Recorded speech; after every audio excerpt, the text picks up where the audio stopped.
ऐसे कई लोग हैं जिन्होंने अपने संघर्ष की मिसाल पेश की है। कई ऐसे साधारण लोग भारत देश में जन्मे हैं जिन्होंने बाधाओं और कठिनाइयों को पीछे छोड़ सफलता हासिल की है। कुछ लोगों की संघर्ष की कहानियां इतनी प्रेरित करने वाली होती हैं कि उनकी कहानी सुनते ही हमारी आंखों में आंसू छलक उठते हैं।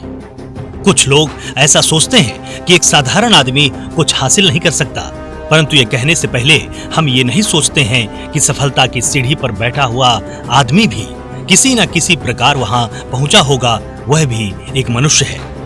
यदि वो सफलता हासिल कर सकता है तो कोई भी साधारण आदमी ऐसा क्यों नहीं कर सकता है।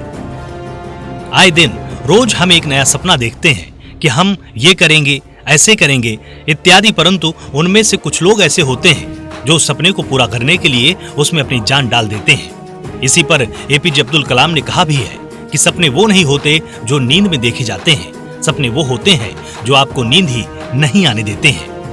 मंजिल जितनी ऊंची होगी, मेहनत भी उतनी ही ज्यादा करनी होती है। कुछ ऐसी ही कहानी है केरल के रहने वाले रंजीत रामचंद्रन की। उनकी संघर्ष भरी कहानी हम सभी के लिए किसी प्रेरणा से कम नहीं है, जिन्होंने एक साधारण आदमी से सफलता की ऊंचाइयों पर अपना नाम सुनहरे अक्षरों में लिख दिया है। आज रंजीत रामचंद्रन की संघर्ष की कहानी से रूबरू कराने हम ये प्रोग्राम लेकर आए हैं।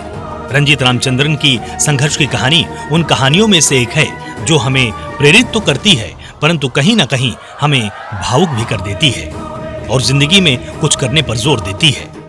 रंजीत रामचंद्रन की संघर्ष की कहानी ऐसी कहानी है जिसे सुनते ही हमारे मन में रंजीत रामचंद्रन के प्रति आदर और सम्मान का भाव बढ़ जाएगा।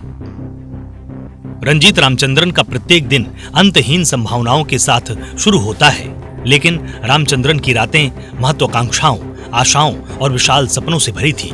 अपने विनम्र घर से आकर रामचंद्रन के पिता एक दर्जी थे और उनकी मां एक कार्यकर्ता थीं।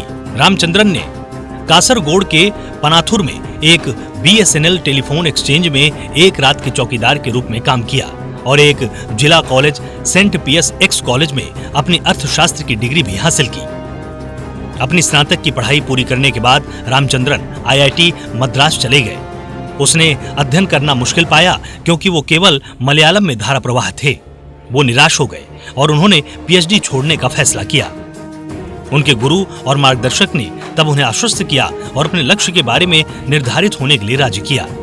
उनके आकर्षक पोस्ट के बारे में पूछे जाने पर रामचंद्रन ने कहा कि मैंने कभी नहीं सोचा था कि पोस्ट वायरल होगी। उन्होंने कहा, मैंने अपनी जीवन की कहानी पोस्ट की, उम्मीद है कि ये कुछ अन्य लोगों को प्रेरित करेगी। मैं चाहता हूं कि हर कोई अच्छे सपने देखे और अपने सपनों के लिए लड़े। मैं चाहता हूं कि अन्य लोग इससे प्रेरित हों और सफलता पाएं। मेरे मार्गदर्शक डॉक्टर सुभाष को यकीन था कि मेरा निर्णय गलत था और मुझे असफल होने और पीछे हटने से पहले लड़ने के लिए कहा। मुझे ऐसा लगा जैसे मैंने हारना शुरू कर दिया है। मुझे उस दिन से जीतने की जिद थी। अब ये आपको सोचना है कि आपको क्या करना है। उठ खड़ा होना है और दुनिया में कुछ करके दिखाना है, या बस जिंदगी को काटना है। फैसला आपका है। टीएनपी एक्सप्लोर ऐसी ही वीडियोज के लिए चैनल को लाइक करें, शेयर करें, सब्सक्राइब करें और बेल आइकॉन दबाना न भूलें।